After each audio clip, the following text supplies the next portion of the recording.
इन सबको एक साथ राम कहते हैं, और कुछ नहीं राम, यही है राम। प्रेम, शांति, आनंद, करुणा, बोध, बोध में जीना, जानो, ज्ञान, ये वाला ज्ञान नहीं, स्मृति वाला, जानना, सतत, जिसको साक्षित्व कहते हैं। बोध में जीना, किस बोध में?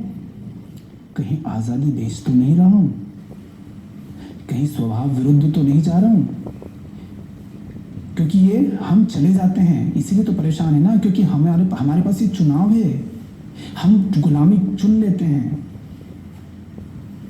हाँ, मौज ने कभी गुलामी चुनी कि चलो आज ये करके देखते हैं, तो वहां भी तुम आजाद हो, क्योंकि वो तुमने चुना है, बोध है तुम्हें उसका। मगर बेहोशी में जब चुन लेते हो तब तड़पते हो। फिर वो गुलामी नहीं होती जो बोध में चुनी गई हो। कितने ही क्रांतिकारी जेल में जाते थे। भगत सिंह ने तो बम फेंका था, पहले ही पता था उनको, जानबूझकर ही फेंका था। फेंका ही इसलिए था कि जाकर हमें जेल में बैठना है, फांसी चढ़ना है। पता है उनको पहले, जेल में जाएंगे, हम जाने के लिए जा रहे हैं, फांसी चढ़ने के लिए बम फेंक रहे हैं। ये गुलामी नहीं होती है, ये आजादी होती है, ये स्वभाव है आपका। तो आप जिन्हें अपनी जरूरतें कहते हैं, वे क्या है?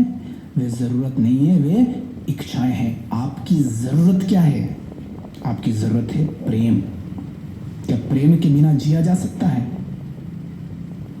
देख लो अपनी जिंदगी, प्रेम के बिना जीने का ये परिणाम है कि जिंदगी नर्क बनी हुई है।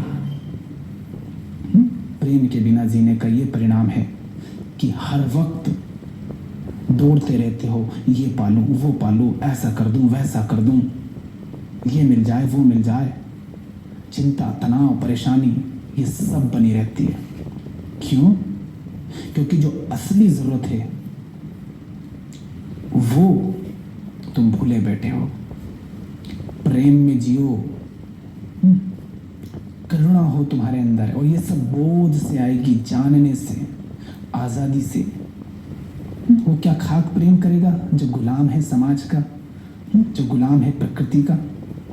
शरीर, हमने कहा शरीर तो प्रकृति के हिसाब से चलेगा, मगर पता है जब हम अपने स्वभाव में नहीं जीते हैं, प्रेम में, आनंद में, शांति में नहीं जीते हैं, बोध में नहीं जीते हैं, आजाद नहीं होते हम, तब क्या होता है? तब हम खूब खाते हैं, शरीर की जरूरत से ज्यादा खाते हैं। वो क्यों खाते हैं? वो इसलिए खाते हैं क्योंकि हमको लगता है शायद स्वाद ले ले करके तृप्ति मिल जाए, शायद शरीर फुला करके कुछ मिल जाए। कुरूपता, कितना कुरूप होता है ना हमारा चेहरा। क्यों होता है?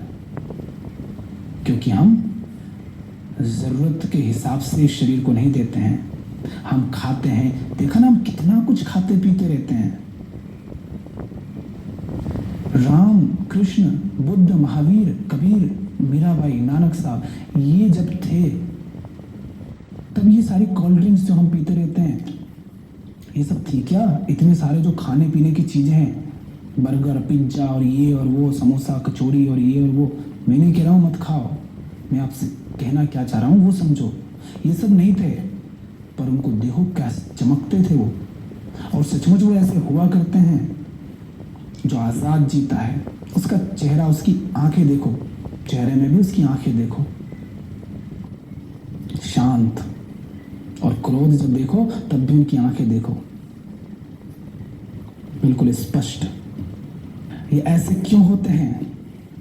क्योंकि इन्होंने उसको पा रखा है जो इनका स्वभाव है, जो इनकी जरूरत है। आजादी की कीमत पर उनको जिंदगी भी स्वीकार नहीं, शरीर भी स्वीकार नहीं। इतने सारे सिख गुरु, क्या है, दे दिया शरीर, रख लो भैया, खा लो इसको। तुम्हें क्या लगता है तुम्हारे लिए शरीर महत्वपूर्ण है क्योंकि तुम भ्रम में जी रहे हो? तो तुम शरीर को मार दोगे, काट दोगे, हमरा कुछ ना बिगाड़ पाओगे, क्योंकि हम अपने स्वभाव में स्थापित हैं। तो स्वभाव में जीने का अर्थ क्या है? स्वभाव में जीने का अर्थ है आजाद जीना, बेपरवाह जीना।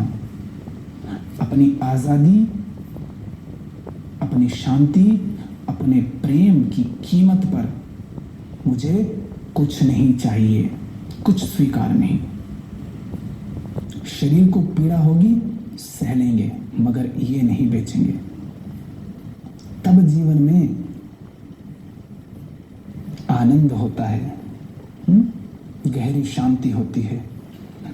ऐसा नहीं है फिर कि बाहर कर्म नहीं होते, अरे बाहर फिर तो भीषण रण होते हैं, संग्राम होते हैं। अर्जुन को देखो, वो जी रहा था ब्रह्म में, समाज के हिसाब से, प्रकृति के हिसाब से मोह में बह रहा है, लोह, और धर्म सिखा रहा है वो भी कृष्ण को। अरे पाप हो जाएगा, अरे वर्ण संकर पैदा हो जाएगा, अरे स्त्रियां दूषित हो जाएंगी, अरे ऐसा हो जाएगा, अरे वैसा हो जाएगा। गजब। एक तरफ तो वसुदेव कह रहा है और उनको ही ज्ञान दे रहा है, और कैसे कांप रहा था वो, खड़ा तक नहीं रहा जा रहा था, धनुष बाण तक नहीं संभाल पा रहा था, ऐसे कांप रहा था। क्यों? क्योंकि स्वभाव से दूर था, भ्रमित था। और फिर जब गीता ज्ञान मिला